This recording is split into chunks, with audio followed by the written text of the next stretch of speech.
Hello everybody, I'm Skip Alsummer. Welcome to the AV Geeks Lunchtime Streaming Show, where we watch old 16mm films.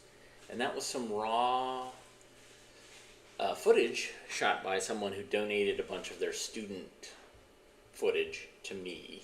And it looks like they went to film school in the mid-80s. Anyway, some of that was splicing upside down because we just got raw footage and we just kind of spliced it all together and scanned it. So we're going to fix it in post. But yeah, so I noticed in the comments, somebody noticed a countdown for Computer Chronicles, which is a show that I digitized for Stuart Chaffee. I worked with Stuart Chaffee for a couple of years back when he was working at the Internet Archive. And we were potentially going to be working on a NASA project that eventually lost its funding. But anyways, yeah, we digitized a bunch of Computer Chronicle stuff, and it's up at the Internet Archive. Stuart Chaffee was a very kind, wonderful person to work with, and I saw that he had passed away a couple of weeks ago, and so very much miss him. And yeah, so let's see, let's start off with this. I'll fix Anthony.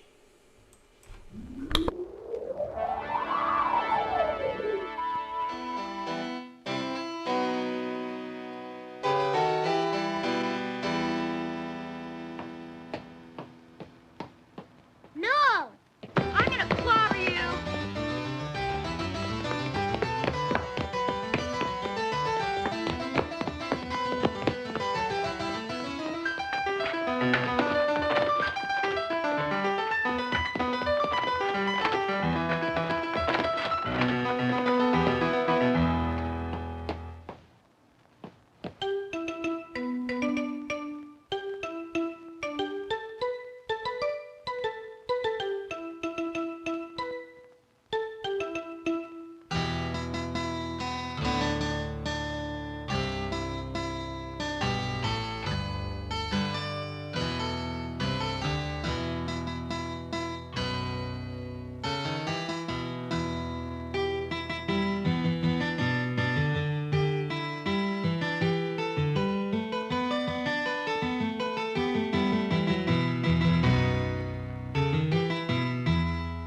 My brother Anthony can read books now, but he won't read any books to me.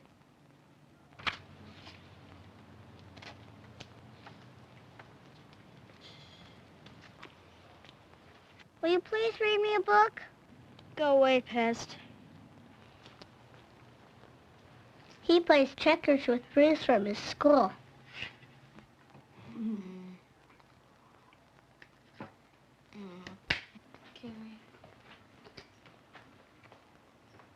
Can I play? No.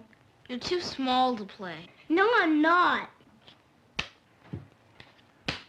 Please. Get out of here, I'll squirt you! No! Don't! I let him wear my Snoopy t-shirt, but he never lets me play with his sword. Can I play with your sword? No. Mother says. Oh, you know, dear, deep down in his heart, Anthony loves you. Anthony from deep down in his heart says. You stink. Mother says. Deep, deep down in his heart, where he doesn't even know it, Anthony loves you. Anthony from deep, deep down in his heart says. You stink. You really, really stink. When I'm 6, I'll fix Anthony. When I'm 6, we'll have a jumping contest. And I'll jump higher. Then we'll have a race. And I'll win. Next time I'll give him a head start.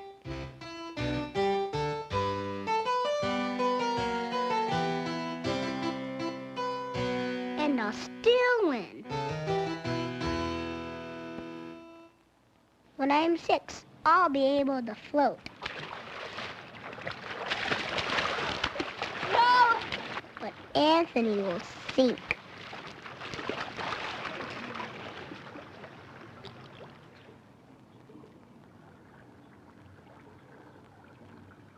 I'll jump off the high dive.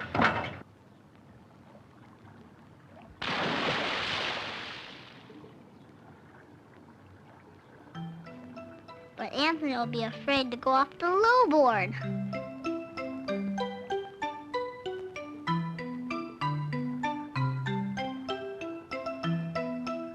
When I'm 6, a dog will follow me home.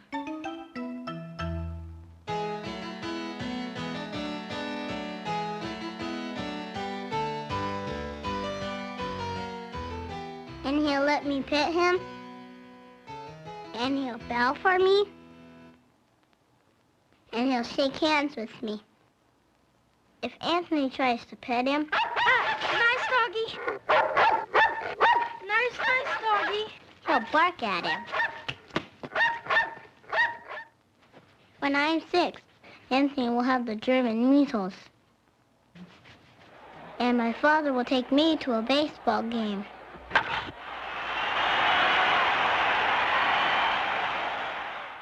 Then Anthony will have the mumps. Oh,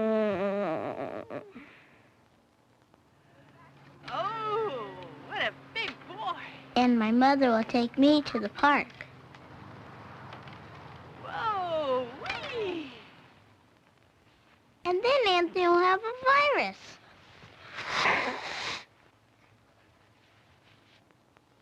And Grandpa will take me to the movies. I might save Anthony some of my popcorn, but I might not. When I'm 6, I'll let Dr. Ross stick down my throat with a stick.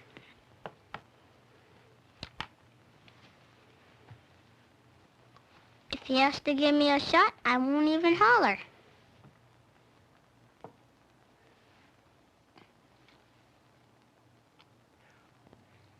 What a brave, brave boy. And now, it's your brother's turn.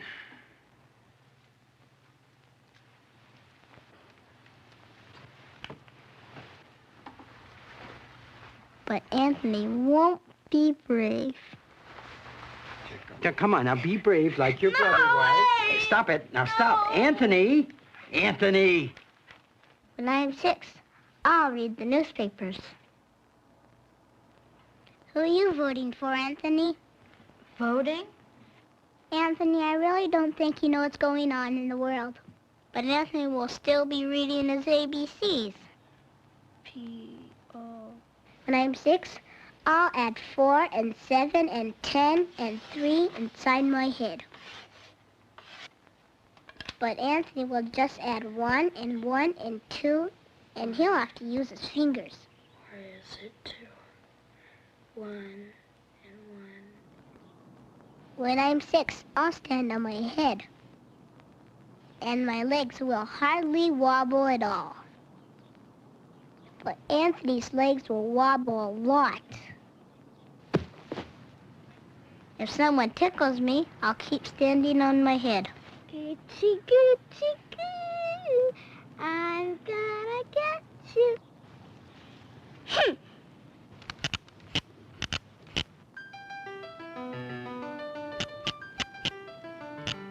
If someone pinches me, I'll keep standing on my head. And if someone says, Give up or I'll clobber you! I'll keep standing on my head. No! But Anthony will give up, it tickles. No!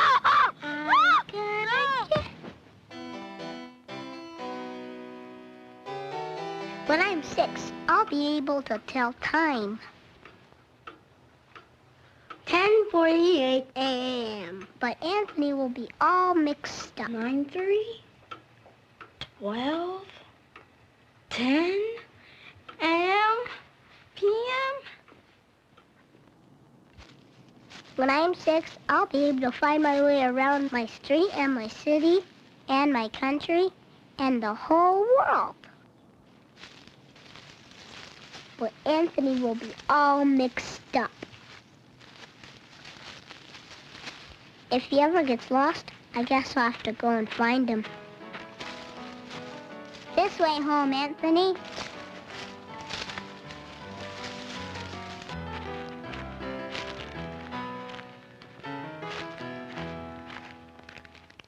I'll beat him at all the video games. Oh, no fair. Rotten luck, Anthony. Let's go again.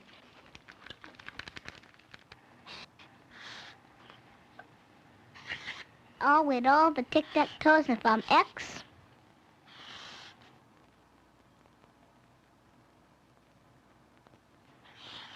And I'll win them all if I'm O. Too bad, Anthony. When I'm 6, friends will call me on the telephone. Yeah, Eddie, I can come over and spend the night.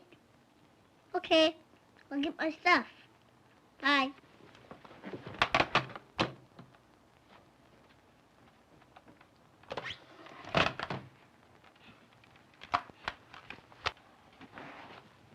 But no one will call Anthony.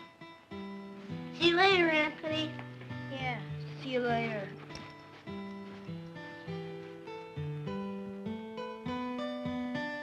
When I'm 6, my teeth will fall out. I'll put them under my pillow.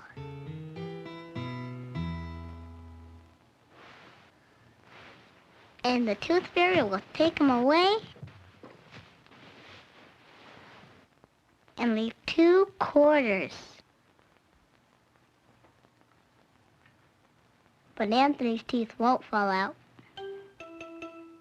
He'll wiggle them and wiggle them, but they still won't fall out. I might sew in one of my teeth, but I might not. When I'm 6, I'll help carry the groceries from the market. Here, Mom, I'll take those. Oh, my, you're so strong, Nicholas. But Anthony won't be strong enough. Oh, Anthony. When I'm 6, I'll be tall, and Anthony will be short, because I'll eat things like carrots and broccoli. But he'll eat things like jelly beans and root beer.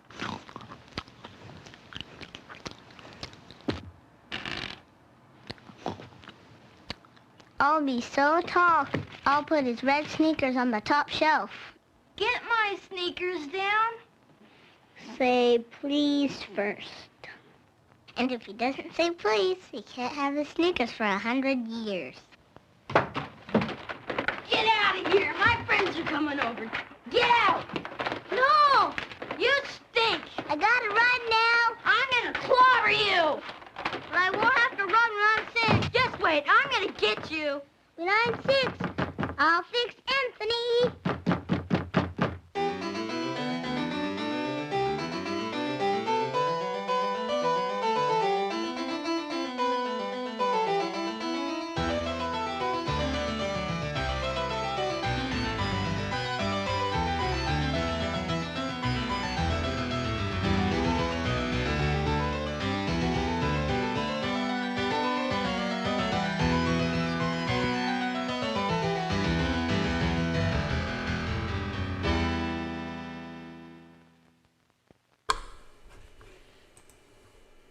Yeah.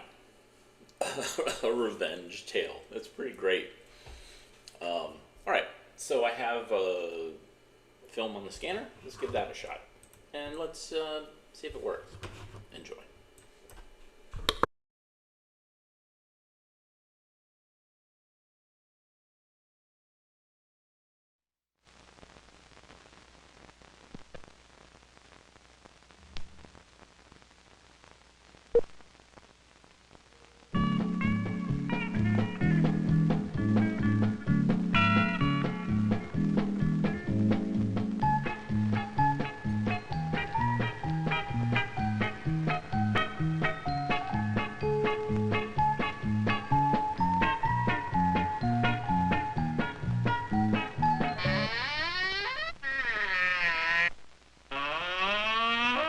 Can you read this word? It has just one vowel sound, E, the short sound of E. Stretch.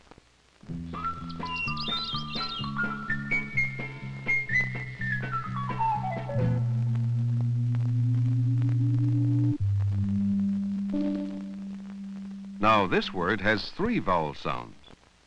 The first I has its long sound, I, in high.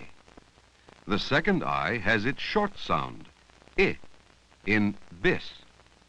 And the U has its short sound, in cuss, hibiscus.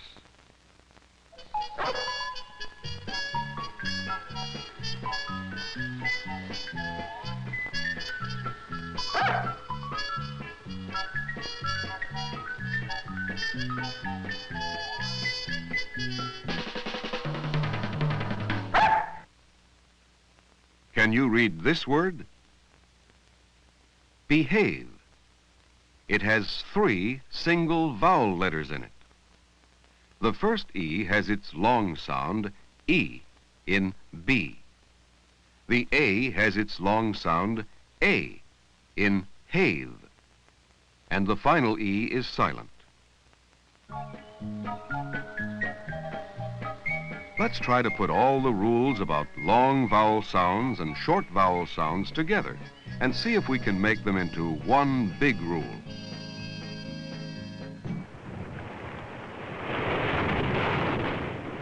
Wave. Sand. Remember that the sound of a single vowel depends on the letters that follow it. A single vowel usually has its long sound when it comes before a simple consonant spelling and another vowel. A. Wave. Wave. And it usually has its short sound when it comes before a complex consonant spelling. A. Sand. Sand. Use the long sound before simple consonants. A simple consonant can be a single consonant, as in wave or wager. A consonant digraph, such as the TH in bathe or pathos. A single consonant plus L or R, as in ladle or zebra. Can you remember them? Use the long sound before simple consonants, such as a single consonant, a consonant digraph, or a single consonant plus L or R. A single vowel letter usually has its long sound if it comes before any of these simple consonants and another vowel. Now let's talk about short sounds. A single vowel usually has its short sound when it comes before a complex consonant spelling. Complex consonants can be a consonant cluster in which you pronounce 2 or more consonant sounds, as in lunch or cluster. Twin consonants, as in rabbit. Any number of consonants at the end of a word, as in mad or first. The consonants X and CK, as in exit or chicken. Can you remember them? Use the short sound before complex consonants, such as a consonant cluster, twin consonants, consonants at the end of a word, the consonants X and CK.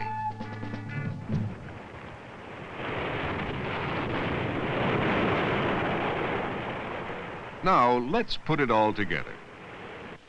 And remember, the sound of a single vowel is determined by the letters that follow it. A vowel has its long sound when it comes before a simple consonant spelling. A vowel has its short sound when it comes before a complex consonant spelling. Let's try to read some words with this general rule in mind.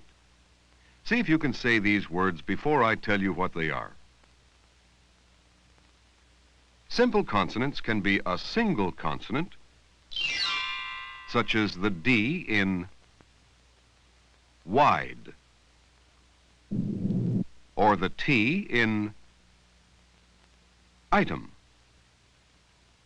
Or simple consonants can be a consonant digraph, such as the CH in ache, or the TH in python. A simple consonant can also be a consonant plus L or R, such as the FL in rifle,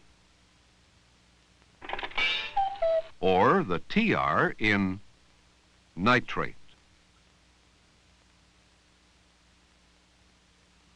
A single vowel has its short sound when it comes before a complex consonant.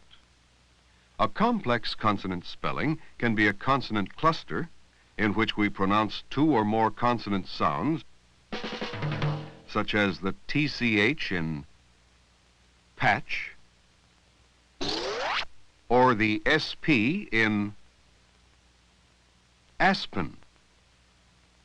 A complex consonant spelling can also be twin consonants, such as the SS in fuss,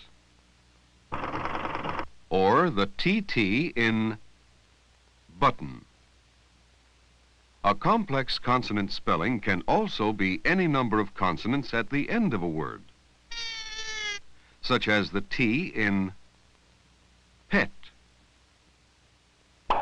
or the FT in gift. A complex consonant spelling can also be the consonant X, as in taxi. Or it can be CK, as in cricket. Just try to remember that a single vowel letter has its long sound when it comes before a simple consonant spelling, and it has its short sound when it comes before a complex consonant spelling. Now let's try reading some long words.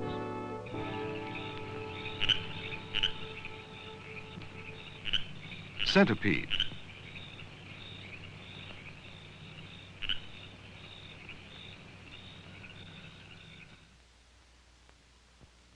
What's the sound of the first vowel?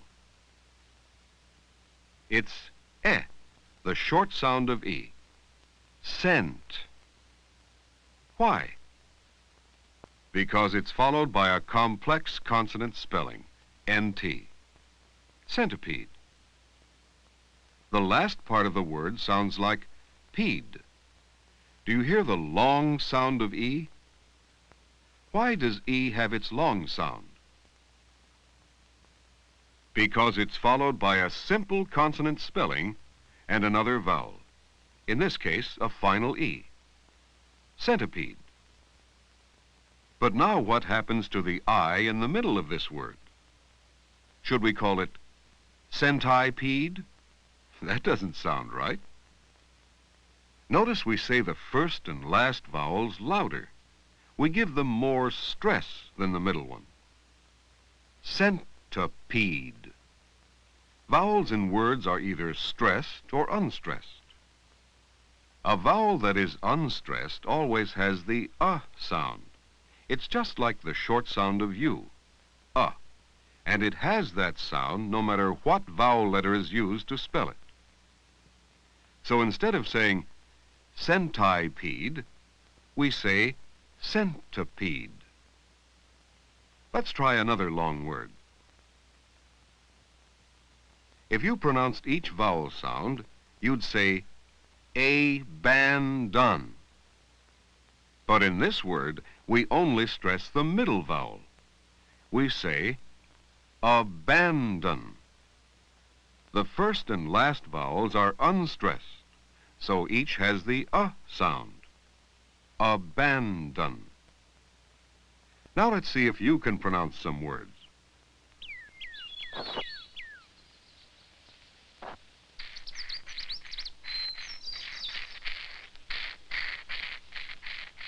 You wouldn't say cardinal, you'd say cardinal.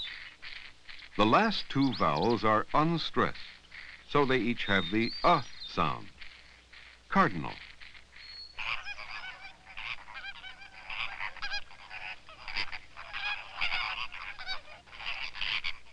Would you say flamingo or flamingo? The first vowel is unstressed, so it has the sound. Flamingo.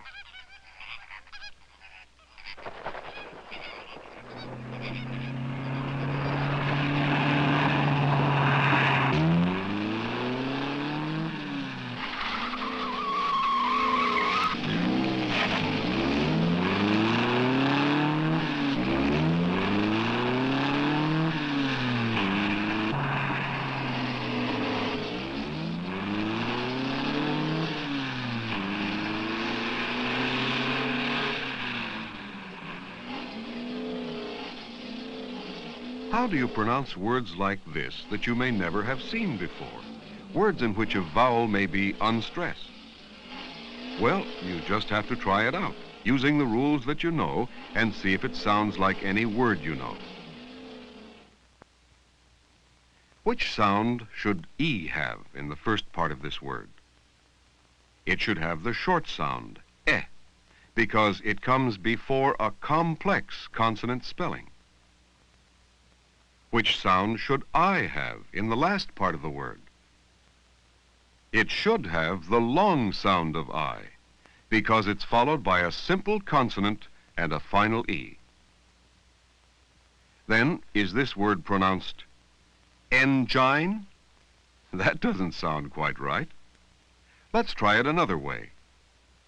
If the second vowel is unstressed, it has the sound, engine. And that's a word we know. When you see a new word, try sounding it out using the rules you know. If a single vowel comes before a simple consonant, it has its long sound. And if it comes before a complex consonant, it has its short sound. If this rule doesn't seem to work, remember the unstressed sound, and try that too.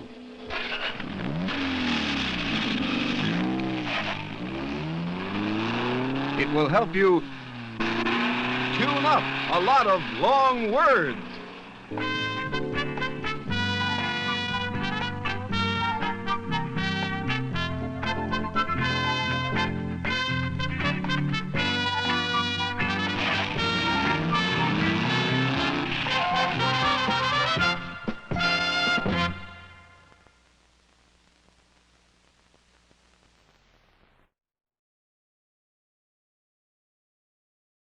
So does ending with a dune buggy make up for what we just endured? I don't know. Look, they can't all be winners. That is the deal. Sometimes we show films that just aren't good.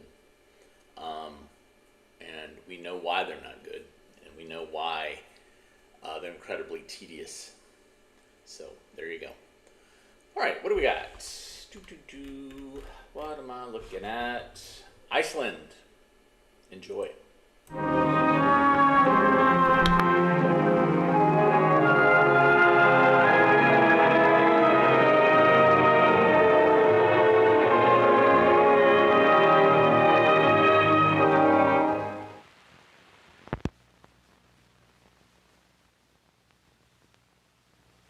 Please focus the projector on this film and adjust the volume and tone controls so the soundtrack is easily understood. Now, turn off the projector until program time. Thank you.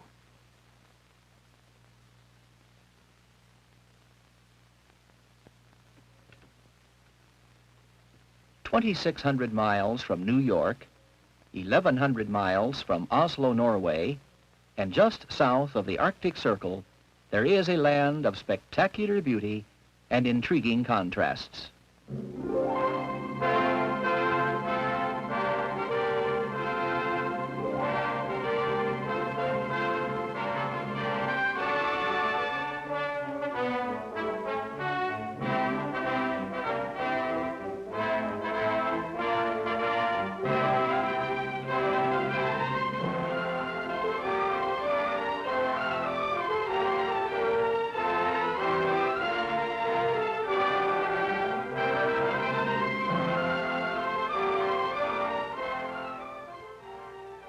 Iceland's location indicates frigid weather, but the average January temperature is 30 degrees above zero because of southwesterly winds blowing over the warm Gulf Stream.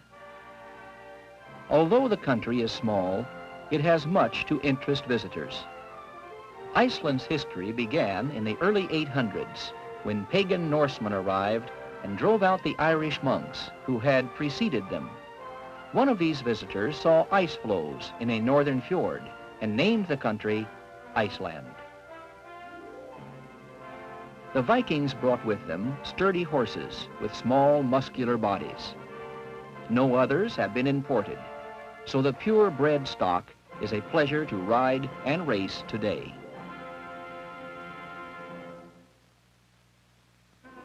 Settlers also brought long-fleeced sheep. Descendants of that hardy breed now provide an abundant supply of meat and wool. The first permanent Icelandic settler was a Norwegian chieftain, Ingolfur Arnason. Chiefs of the settlers prepared a code of law in 930 AD. The elected law speaker recited these laws from Lodberg to the annual meeting of the Althing. The world's oldest legislature still allows the people to elect their leaders. At their assembly in the year 1000, the noblemen agreed to throw their pagan idols into Goðafoss and proclaimed Christianity the official religion for the country. In 1117, the age of writing began. During the next 2 centuries, 40 sagas relating the history of early settlers were recorded in Old Norse on parchment. One of these tells the story of Leif Erikson, a native Icelander, who discovered the North American mainland and named it Vinland. From the 14th to the 19th centuries, Iceland suffered from volcanic eruptions, earthquakes, famine, and foreign misrule. Then, on June 17th, 1944, independence was declared from Denmark, and the Icelandic Republic was established.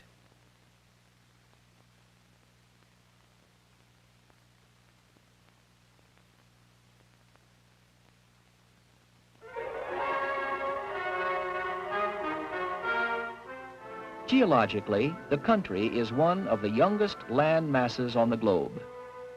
Volcanic eruptions often change the terrain or make new land masses, as Surtsey did recently off the south coast. 10% of the island is covered with lava flows.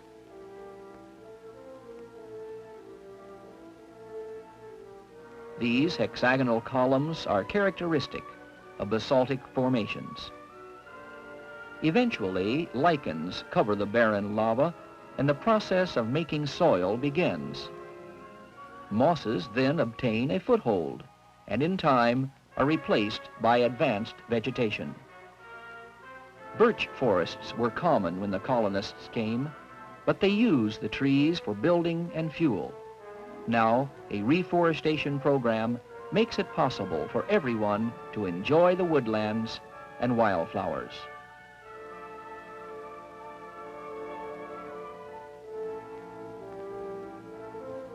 Many thermal areas, some with geysers, are found throughout the country. The Icelandic word, geyser, has been given to similar eruptions all over the world.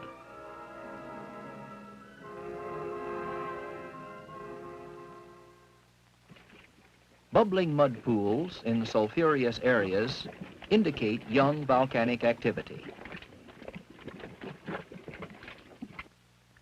Only 11% of the country is covered by glaciers. Vatnajökull is the largest glacier in Europe. Gray rivers, caused by melting ice of the glaciers, gush from beneath their tongues. These rivers may create spectacular waterfalls like Dettifoss, the country's largest. Foss means waterfall in Icelandic. 13% of the people make their living from agriculture, but only 1% of the land is cultivated. Generally, the winters are mild, but frost does occur, which heaves saturated ground into tussocks. Trenches are dug to drain this land, which permits harvesting of the grass. Recently, drying machines have been imported and prove helpful in saving more of the valuable grass crop upon which the agricultural prosperity depends. 95% of Iceland's exports are fish and fish products, and 1/5 of the population is employed by the fishing industry.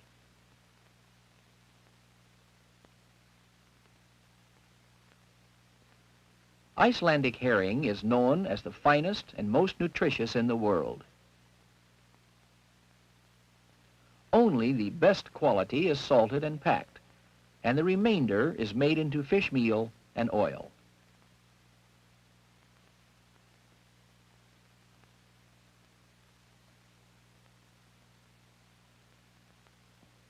Cleaned cod, called stockfish, are dried during the summer for export.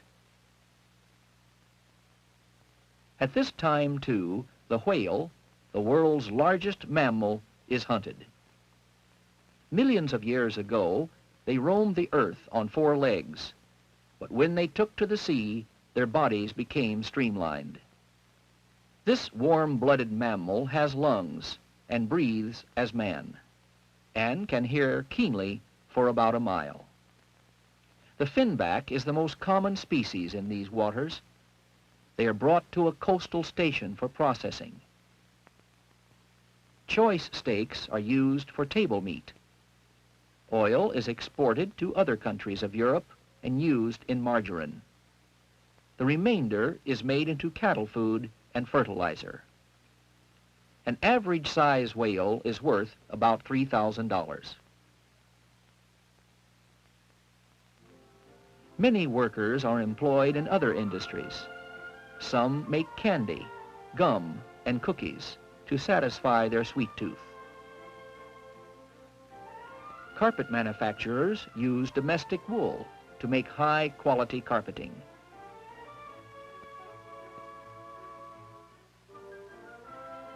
Furniture factories produce a Scandinavian style of furniture. Ceramic artists sometimes use a mixture of native clays and volcanic ash to create unusual objects.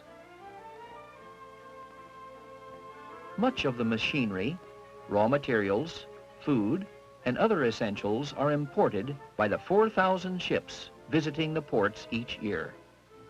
The majority of men work in transportation, commerce, and construction.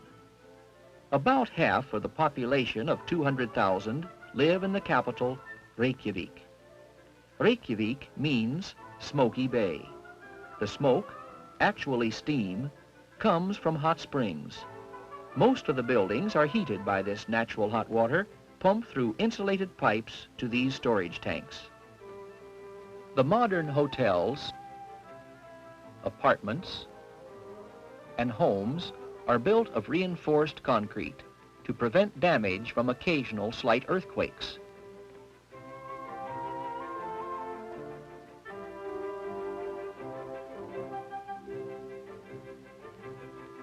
Since there are no railroads, inter-island travel is usually by plane. Built on several levels along a deep fjord, Akureyri is the second largest city, with a population around 10,000, and the business and shipping center of the north. This is also an excellent ski area, having the best snow cover from March through May. Summer skiing is possible on permanent snowfields in the interior. Iceland has no army. Only firemen and policemen wear uniforms. Crime is rare, so policemen mainly direct traffic. Early in their life, children are given responsibilities. They are taught to enjoy work and be proud of their accomplishments. Here it is a disgrace not to work. There is no unemployment, poverty, or social distinction because the Icelanders value the individual as a person. After basic compulsory education, young men interested in the sea may attend the Marine Navigational School. 2- and 3-year courses teach all phases of equipment, maintenance, and navigation. Agricultural students experiment with fruits and vegetables in glass houses heated by hot springs, so more fresh produce will be available.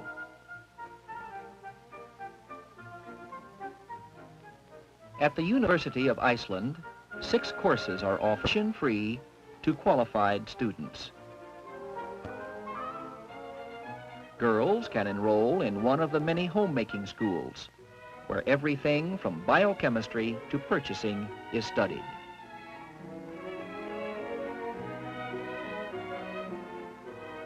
They take pride in doing handiwork for their future home and family.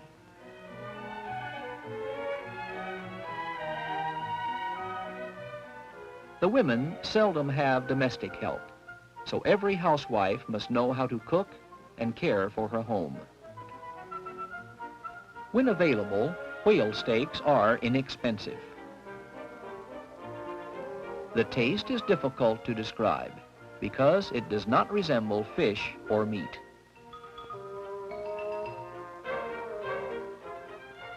Skyr is a national dish made of cow's milk, is very high in protein, and is eaten as a main course or for dessert.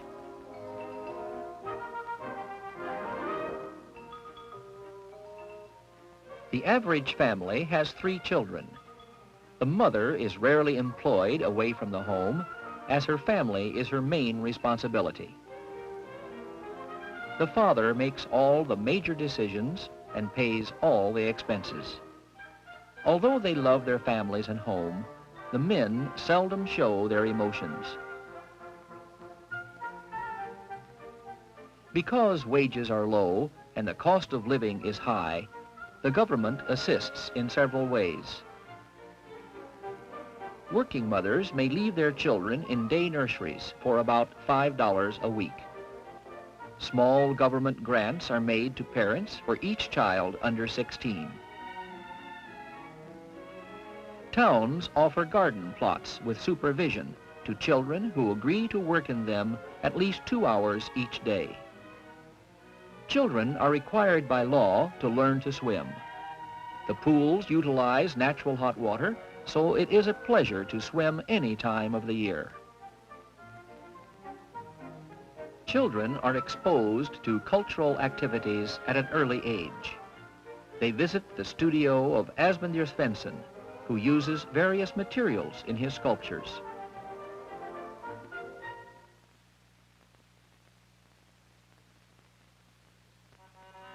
Watch craftsmen make filigree jewelry from gold and silver.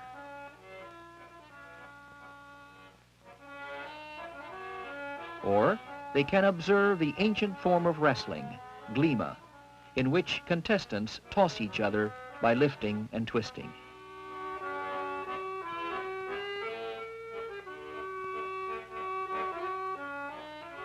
A popular camping trip is to Mývatn, which means Lake of the Midges. Here, tiny insects hang like a cloud on warm, still days.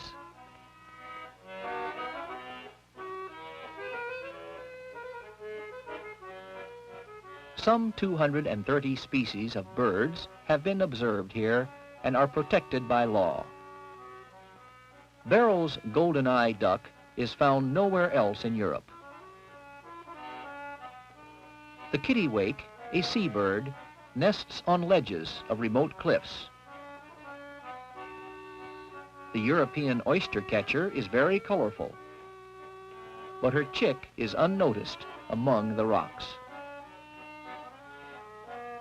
The eider colonies are also protected by law, so the ducks are quite tame. The males watch over the drab hen while she plucks the down from her breast to line the nest.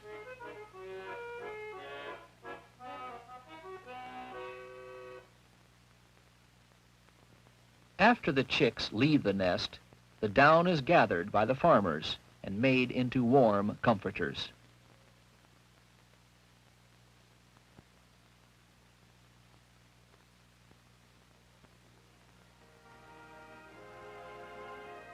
The utopia for fishermen are the many lakes and rivers that provide excellent sport fishing. The salmon season opens about June 10th, and enthusiasm reaches its peak when these beauties are pulled from the icy waters.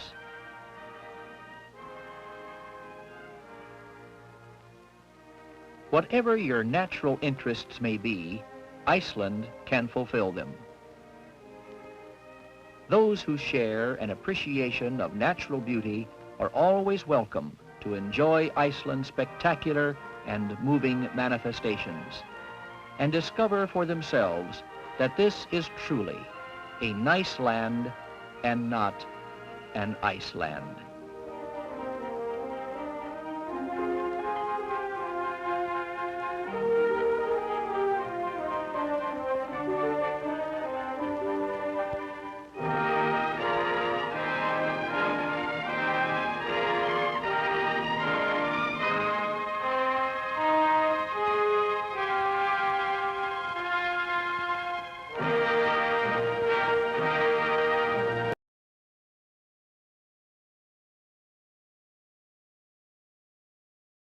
So I've never seen this educational film company before, so I'm not quite sure what their deal is. I haven't had a chance to do research, but this is a new one.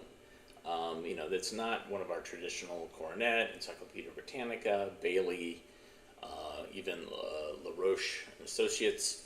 I don't know who this is, but it's really interesting what they talk about, especially fathers don't really show emotions to their kids, and other weird things there. And I apologize for the whale slaughter footage. That didn't show up when I would scrub through it.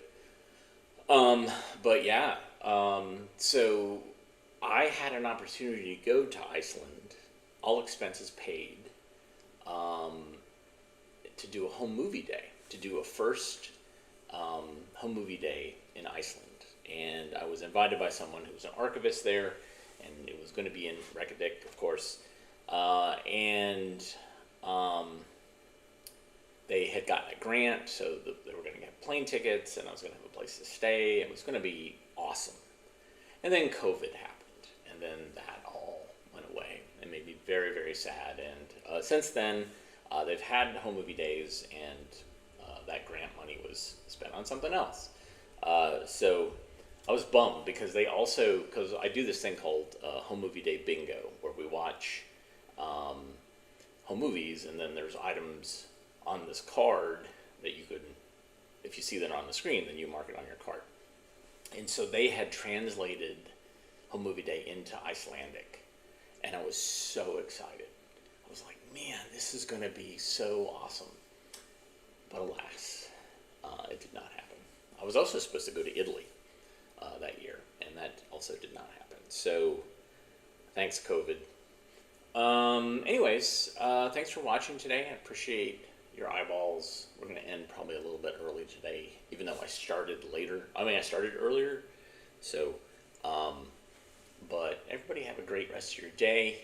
If you like what you saw, of course, hit the thumbs up, even if you've done it recently. That helps. You can also donate via the Super Thanks button. Go to subscribe, donate. I am doing a home movie day in Durham, North Carolina, later this month. And what we will do is we'll play home movie day bingo. We'll watch people's videos and home movies, and it'll be a lot of fun.